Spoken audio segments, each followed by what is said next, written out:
আসসালামু আলাইকুম রহমতুল্লাহি ওয়া বারাকাতুহু। আশা করি সবাই খুব ভালো আছেন, যে যেখান থেকে ভিডিওটি দেখছেন আল্লাহর রহমতে সুস্থ আছেন। এখন সামারে এই হাঁসগুলো অনেক দেখা যায়, যে কোনো জায়গায় গেলে দেখা যায় দলবল নিয়ে এরা হাঁটছে, এই লেকের মধ্যে সাঁতার কাটছে এবং সংখ্যায় অনেক বাড়ে মাশাআল্লাহ। আশেপাশে সব জায়গায় রাস্তা দিয়ে হাঁটতে গেলেও দেখা যায় যে ওরা রাস্তা পার হয় তখন গাড়ি থেমে যায় এবং এরা এদের খুবই ভালো বুদ্ধি আমি দেখলাম। তো আর লেকগুলো তো সব খোলা, সামারে সবগুলো লেকই। আশেপাশে আপনি যে কোনো জায়গাতেই যান, এটা হচ্ছে স্কিনি আটলাস লেক। তো এই জায়গাটাতে খামাখাই অতিরিক্ত ভিড়, প্রচুর ভিড় থাকে সবসময়। এখানে বোট চালানো যায়, কিন্তু যারা মোটামুটি একটু পয়সাওয়ালা লোক তারা এখানে আসে, তাদের বোট নিয়ে একটু দূরে যায়, নাস্তা করে। তো জায়গাটা ছিমছাম সুন্দর আছে, কিন্তু মেইন সমস্যা হচ্ছে এখানে রেস্টরুমের খুব অভাব। আমি ঠিক জানি না যে কেন এই লেকটার মধ্যে এত মানুষ আসে। আমি যে কোনো সময় যাই জায়গাটায়, সব সময় এটা ভিড়। তো আমরা হচ্ছি গরিব মানুষ, ওটা হচ্ছে ধনীর জায়গা আর কি। তারপরেও লোকজন কাপড় পরে থাকে, এখানটার জন্য বিচ নাই, সেজন্য সবাই ওয়েল ড্রেসড। এই জিনিসটা ভালো লাগে আর কি। পার্কিং পেতেও সমস্যা হয়।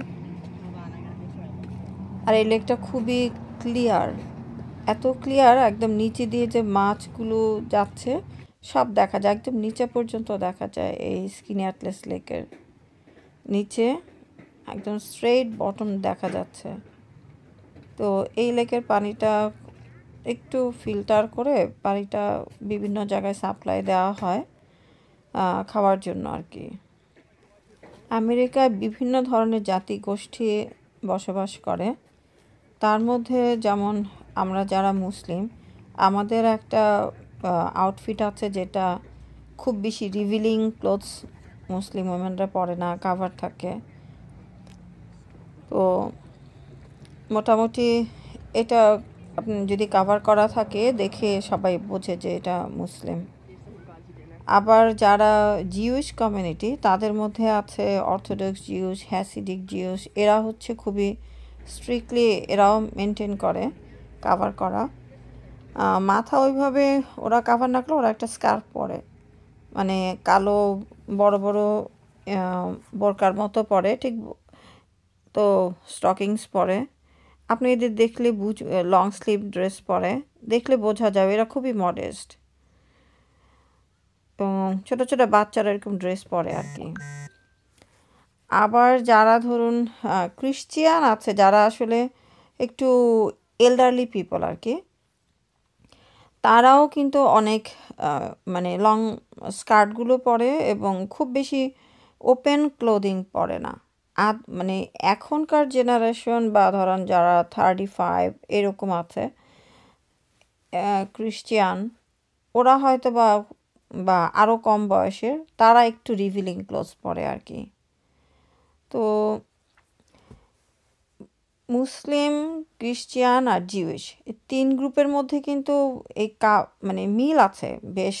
যেমন 3 গ্রুপে বিশ্বাস করে যে গড একজন, 3 গ্রুপে কিন্তু গডে বিলিভ করে। এবং তার এইথিয়েস্ট থেকে প্রথমেই তারা আলাদা, যে তারা গডে বিলিভ করছে এবং একটা গডে বিলিভ করে 3 গ্রুপ। তো এখন 3 জনের তো 3 রকমের বই। আমাদের জন্য হচ্ছে কোরআন, আর ক্রিশ্চিয়ানরা বিলিভ করে বাইবেল, যেটা হচ্ছে আসলে ইনজিল আমরা বলি। আর যারা ইহুদি তাদের জন্য হচ্ছে তাওরাত। তো এই যে 3টা গ্রুপের ধরুন 3টা বই কিন্তু আল্লাহর কাছ থেকে আসা। তা এখন বাইবেল অনেক চেঞ্জ হয়েছে, চেঞ্জ হতে হতে তারা অনেক কিছু অ্যাড হয়েছে, অনেক কিছু তারা নিজেদের মতো করে বাদ দিয়েছে। তো অরিজিনালটা কিন্তু আসলে ওরা ফলো করছে না। একমাত্র মুসলিমরাই অরিজিনালটা ফলো করে এখন পর্যন্ত আর কি, অরিজিনাল কোরআন। সেই 1450 বছর আগে যেইভাবে নাজিল হয়েছিল, ঠিক একই রকমভাবে একই জিনিস এখনও আমরা মানে পড়তে পারি আর কি। তো এটা একটা সাংঘাতিক জিনিস। তো সেই জন্য আবার আরেকটা গ্রুপ আছে এখানে, আমার এখানে আছে কাছাকাছি, আমিষ। তারা ক্রিশ্চিয়ানদের একটা গ্রুপ। এরা হচ্ছে বাংলাদেশে যেরকম তাবলিগ যারা করে তারা যেরকমভাবে চলাফেরা করে, আমিষরা অনেকটা সেভাবে চলাফেরা করে। ওরা কোনো ইলেকট্রিসিটি ইউজ করে না এবং সব কিছু কোনো যান্ত্রিক কোনো কিছু তারা ইউজ করে না। ইভেন তারা বাস, ট্রেন, ট্রাক, ট্যাক্সি এইসবও ইউজ করে না। তারা হচ্ছে ঘোড়ার গাড়ি ইউজ করে। ক্ষেত খামারে নিজস্ব ক্ষেত খামার থাকে, নিজস্ব হাঁস মুরগি পালে এবং তারা নিজেদের কাপড় নিজেরা বানায়। ওরা খুব লং স্লিভ কাপড় চোপড় পরে, পা হাত পা ঢেকে রাখে, মাথায় ছোট একটা সাদা টুপি পরে মহিলারা, পুরুষরা হচ্ছে বিয়ার্ড রাখে এবং মাথায় একটা স্ট্র হেড পরে। তো এদেরকে দেখলে আমার খুব ভালো লাগে যে এদের বাচ্চারা টিভি দেখে না, এদের বাচ্চাদের হাতে ফোন নাই, ইভেন তারা অনেকে রেডিও শোনে না। তো এই ব্যাপারটা মানে এই যে একটা ফোনের এই যে যন্ত্রটা, এই যন্ত্রটা আবিষ্কার হওয়ার পর থেকে মানুষের জীবনের অনেক পরিবর্তন হয়েছে। ভালোর দিকেও হয়েছে, মন্দের দিকেও হয়েছে। এখন এই ফোনটা ইউজ করে মানুষ অর্থ উপার্জন করছে। এখন অর্থ উপার্জন করতে যে মানুষ কিন্তু অনেক ধরনের মানে উল্টাপাল্টা কাজও করছে। ধরুন দেখা গেল যে একজন নারী একজন পুরুষকে দেখা যাচ্ছে তারা এমনভাবে ছবি তুলছে, এমনভাবে ছবি দিচ্ছে, ভিডিও দিচ্ছে, দেখে মনে হবে যে আপনি কনফিউশনে পড়ে যাবেন যে এরা কি আসলে হাজব্যান্ড ওয়াইফ। পরে ওরা বলে যে না, আমরা ভার্চুয়াল জগতের, আমাদের এটা ভার্চুয়াল লাইফ। এইটা আবার কী ধরনের কথাবার্তা? ভার্চুয়াল লাইফ আবার মানে কি? এখন আমাদের মতো আমরা অনেকেই কিন্তু ছবি দিই, বিভিন্ন ঘটনার ছবি দিই। ধরুন আমরা কোনো একটা পার্টিতে গেলাম, সেই পার্টির হয়তো ছবি দিচ্ছে। এখন পরিবারের লোকজন একসাথে একটা পার্টিতে যেতে পারে, বা কারো ওয়েডিং হলো অথবা কারো জন্মদিন হলো, বা আপনি এমনি কোথাও পরিবার নিয়ে বেড়াতে গেলেন, তখন অনেকেই বন্ধুবান্ধব বা ফ্যামিলির সাথে ছবি শেয়ার করে।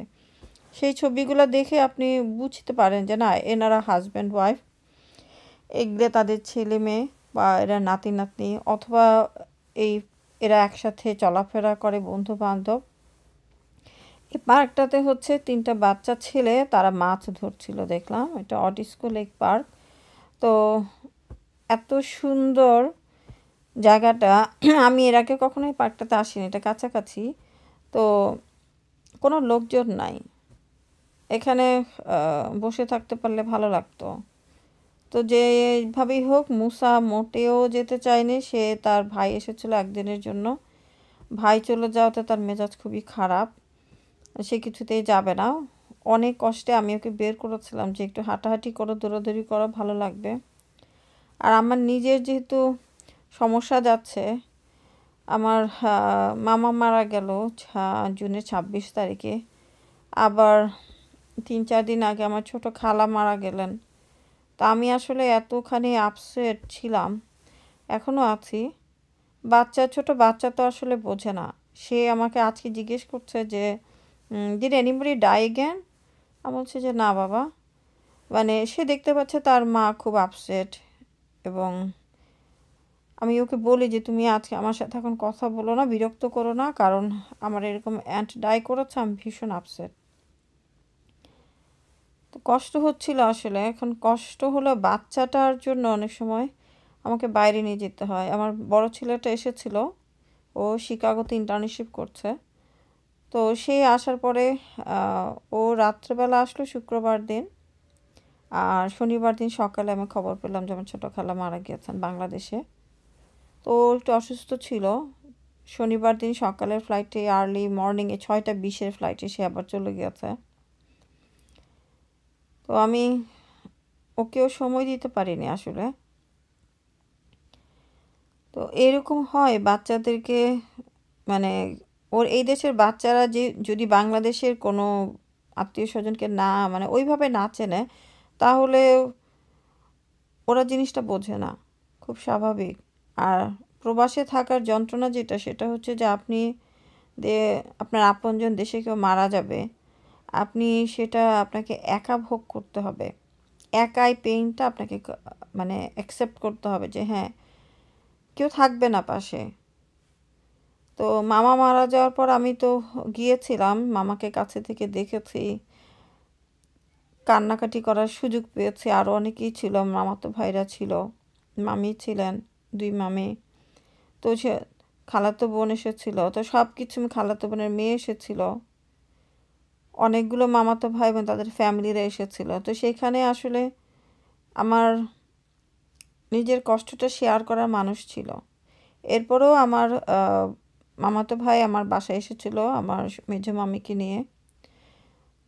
তো সেটাও আমার জন্য আরেকটা আনন্দের ব্যাপার ছিল একসাথেই। আবার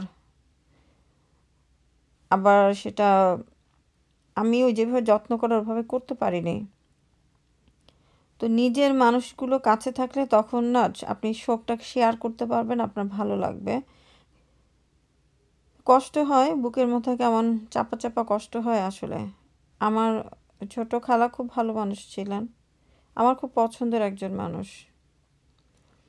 খুব মানে উনি অসুস্থ ছিলেন, তারপরেও আসলে আমরা তো চাইনি যে খালা চলে যাক এত তাড়াতাড়ি।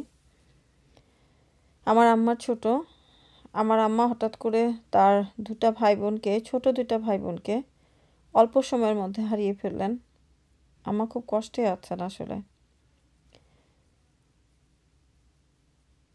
এখন মৃত্যু জিনিসটা এমন কি, মৃত্যু জিনিসটা আমরা চাইলেও আসবে, না চাইলেও আসবে। যারা ধরুন ভালো লোক, যে বলছিলাম যে যারা এক আল্লাহ বিশ্বাস করে, এক গডে, এবং যারা আল্লাহর প্রতি সাবমিট করে, এবং যারা মুসলিম বিলিভিং পারসন, তারা যখন মারা যাবে এবং তারা মানে প্র্যাকটিস করেছে, ইসলামকে ধরুন প্র্যাকটিস করেছে, তখন তাদের মৃত্যুর সময় কিন্তু তাদের কষ্ট ওইরকম হবে না, তাদের কষ্ট কম হবে। তখন দেখা যাবে যে ফেরেশতারা আগে আসবে, এসে তাদের সোলটা নেওয়ার জন্য একটা সিল্ক কাপড়, সুন্দর সিল্ক কাপড় নিয়ে আসবে, যেটার মধ্যে করে যেমন যত্ন করে শরীর থেকে সোলটা যেন বের করে তাদের এই গার্মেন্টসের মধ্যে দেয়া হয় আর কি। এখন সোলটা তো নেওয়ার জন্য আসবে হচ্ছে মৃত্যুর যে ফেরেশতা, যে বডি থেকে সোলটাকে আলাদা করেন। তো এখন যারা ভালো লোক, তারা মৃত্যুর ফেরেশতাকে মানে সুন্দরভাবে দেখবে, তাদের বডি থেকে সোলটা আলাদা করা হবে, তারপরে সিল্ক গার্মেন্টসের মধ্যে রাখা হবে, তারপর সেটা উপরে নিয়ে যাওয়া হবে। আর আর আমরা তখন বডিটাকে আমরা তখন ভালো করে ওয়াশ করে, মানে সুন্দর করে হোয়াইট ক্লোথ দিয়ে র্যাপিং করে, যেটাকে আমরা বলি দাফন কাফন করা, তারপরে সেটাকে সবাই মিলে জানাজার নামাজ পড়িয়ে তারপরে ব্যারিয়াল হবে, মানে আবার মাটির জিনিস আবার মাটিতে ফেরত দেওয়া হবে, তখন সোলটা আবার বডির মধ্যে আসবে। আর যারা ধরুন খারাপ মানুষ, যারা বিলিভিং না, ইসলাম প্র্যাকটিস করেনি, তখন তারা মৃত্যুর সময় দেখবে যে ফেরেশতাকে ভয়ঙ্কর রূপে দেখবে, তারা অনেক কষ্ট পাবে। এখন যেই হোক, আমরা বিশ্বাস করি যে আমাদের যারা প্রিয়জন মারা যায়, দুনিয়া থেকে চলে যায় আমাদেরকে রেখে, তারা ভালো থাকুক, আমরা সেটাই চাই। তাহা ভালো আছে সেটা চিন্তা করি যে না, তারা ইনশাল্লাহ ভালো আছে। তারপরও কষ্ট হয়, কষ্ট তো আর এতে কমে না আসলে। আমার আম্মা আমার নানার বাড়িতে ছিলেন যুদ্ধের সময়, আমার জন্ম আমার নানার বাড়িতে যুদ্ধের সময়। তখন আমার এই মামা এবং ছোট খালা ওনারা অবিবাহিত ছিলেন, এবং তারা ছোট ছোট, তারা আমাদেরকে খুব যত্ন করেছে। আম্মা একা পারতেন না এই ছোটো বাচ্চা নিয়ে। তখন আমার নানা নানি, যারা খালা মামা যারা ছিলেন, তারা আমাদেরকে টেক কেয়ার করেছেন। এবং পরবর্তীতে আমাদের সম্পর্কটা আসলে আমরা খুবই ঘনিষ্ঠ, সেই কারণেই কষ্ট। অনেকে থাকে না যে মামা খালাদের সাথে এত ঘনিষ্ঠ সম্পর্ক, আমাদের একসাথে বেড়ে ওঠা। খালা হচ্ছে মায়ের মতো, আর মামা, আমার বাবা মারা যাওয়ার পর আমার মনে হয় যে আমি কষ্টটা পেয়েছি, মামা মারা যাওয়ার পর কষ্টটা ওই রকম সিমিলার কষ্ট। তো এটা হচ্ছে আমার বড় ছেলেটাকে নিয়ে এসেছিলাম, ও খুব প্রকৃতি পছন্দ করে আমার মতো, সে খুব খুশি হয়েছে। আমি অল্প সময়ের জন্য ওকে একটু বাইরে নিয়ে আসলাম। ও রবিবার, শুক্রবার, শনিবার আমি বললাম যে তোমাকে আমি একটু বাইরে নিয়ে যাচ্ছি। আমার ছেলেটা এসেছে বৃহস্পতিবার, আসলে আমি সব গন্ডগোল হয়ে যাচ্ছে। শুক্রবার দিন, বৃহস্পতিবার দিন রাতে এসেছে, শুক্রবার দিন সকালে আমি খবর পেয়েছি আমার খালা মারা গিয়েছেন। ও শনিবারে সকালে চলে গেল আমার ছেলে। ও আবার এখন বলে যে মেক্সিকো যাব। ও বিভিন্ন জায়গায় ঘুরছে, সে ইটালি গেল, আমস্টারডাম গেল, জাপান গেল, টোকিও, তারপরে হচ্ছে এর আগে সিডনিতে গিয়েছিল, টোকিও গিয়েছিল, মেলবোর্ন গিয়েছিল, এখন মেক্সিকো যাচ্ছে। সে ওয়ার্ল্ড ঘুরে দেখছে। তার বয়স কিন্তু বেশি না, কিন্তু সে ঘুরতে পছন্দ করে এবং আমার মতো সে প্রকৃতি পছন্দ করে। তো কিছু একটা পেয়েছে আমার কাছ থেকে। বাচ্চারা বড় হয়ে গেলে এখানকার বাচ্চারা আলাদা হয়ে যায় এবং ওরা আর মা বাবার সাথে একসাথে থাকতে চায় না। আমি মাঝে মাঝে চিন্তা করি যে মৃত্যু তো আসলে হবেই। এখন আমাদের যারা আমাদের থেকে যারা বয়স্ক ছিলেন তারা আস্তে আস্তে চলে যাচ্ছেন।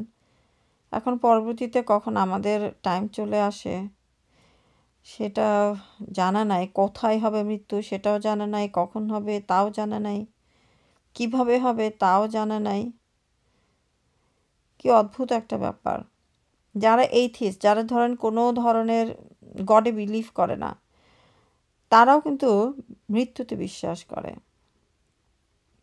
আর আমরা যারা মুসলিম, আমরা তো বিশ্বাস করি যে না, মৃত্যুটা হবে এবং মৃত্যুর পরে আমাদেরকে কোয়েশ্চেন করা হবে। 3টা কোয়েশ্চেন করা হবে যে হু ইজ ইয়োর লর্ড, এবং আপনার রব কে, মানে কে আপনার প্রভু, এবং কে আমাকে মেসেজটা দিয়েছে, কে আমার মেসেঞ্জার ছিল, এবং আমার রিলিজিয়নটা কি, দিন কি, হোয়াট ইজ ইয়োর দিন। তো এই 3টা কোয়েশ্চেনের অ্যান্সার ঠিকঠাক মতো দিতে পারলে ভালো। এখন আমি যদি এই 3টা কোয়েশ্চেন অ্যান্সার ঠিকঠাক মতো দিতে চাই, then I have to live like a Muslim. এখন আমি নামধারী মুসলিম হলে হবে না। মুসলিম হলে আমাকে সেইভাবেই চলাফেরা করতে হবে, সেইভাবে আমার লাইফস্টাইলটাকে চেঞ্জ করে নিতে হবে। সেই রকম লোকজনের সাথে মেলামেশা করতে হবে যাদের লাইফস্টাইলটা দেখে আমি নিজের লাইফস্টাইলটাকে ইমপ্রুভ করতে পারবো। তো এগুলা মানে ঠিকঠাক রেখে আবার বাচ্চাদেরকেও সেইভাবে মানে টেক কেয়ার করতে হবে, সেইভাবে বাচ্চাদেরকেও শেখাতে হবে যাতে আমি যদি দুনিয়াতে না থাকি, ওরা যেন ইসলামের পথে থাকে এবং ওদের মাধ্যমে আমি সাদাকা জারিয়া পাই। তো এটা আসলে বোথ প্যারেন্টসের জন্য, এটা বোথ প্যারেন্টসের রেসপন্সিবিলিটি। এখন বাচ্চাদেরকে শুধু আপনি খাওয়া দাওয়া দিলেন, ভালো একটা স্কুলে ভর্তি করলেন, ওরা বিরাট বিরাট পাশ করলো, এটা পাশ করলো, ওটা পাশ করলো, কিন্তু তারা ইসলামিক লাইফস্টাইলটাকে ফলো করলো না, সেটার সম্বন্ধে কোনো আপনি নিজেও শেখালেন না বা আপনি যারা পারে তাদের কাছেও নিয়ে গেলেন না, তাহলে কিন্তু আমরা ক্ষতিগ্রস্ত হব। আমাদের নিজেদের স্বার্থে আমাদের বাচ্চাদেরকে আমাদের শেখাতে হবে। এখন শেখানোর জন্য নিজে আসলে সেভাবে চলতে হবে। এখন আমি ধরুন 2টা গালি দিলাম, আমার বাচ্চা কিন্তু আমার কাছ থেকে সেই 2টা গালি শিখে ফেলবে। আমি 2টা বাজে কথা বললাম, আমার বাচ্চা আমার কাছ থেকে সেই 2টা বাজে কথা শিখে ফেলবে। তো আমার চাল চলন ভালো হতে হবে যাতে আমার বাচ্চা আমার কাছ থেকে শেখে। তাদের মসজিদে নিয়ে যেতে হবে এবং ইসলামিক শিক্ষা দিতে হবে, তাই না? সেটা কোরআন পড়া হোক, ইসলামিক লাইফস্টাইলটা হোক, নবীদের জীবন কাহিনী হোক, বিভিন্ন রকমের মানে একজন মুসলিম হিসাবে যেভাবে চলা উচিত সেগুলো তাদেরকে শেখাতে হবে। এখন এর মধ্যে যদি কোনো বাচ্চা অন্যদিকে চলে যায়, ইসলাম থেকে ত্যাগ করে চলে যায়, তখন সেই বাচ্চাকে ফিরিয়ে আনার দায়িত্ব কিন্তু বাবা মায়ের, যেন সেই বাচ্চাটা ফেরত আসে। বাবার ভূমিকাটা অনেক বেশি। এখন একজন বাবা মানে হচ্ছে বাচ্চাদের জন্য গাইড। সে এখন তার নিজের গাইডেন্সে যদি সমস্যা থাকে তাহলে কিন্তু বাচ্চারা মিসগাইডেড হবে। আল্লাহ আমার বাচ্চাদেরকে হেফাজত করুক, তাদেরকে ইসলামের পথে গাইডেন্সে রাখুক, আমাকে ইসলামের পথে গাইডেন্সে রাখুক। আল্লাহুম্মা আমিন।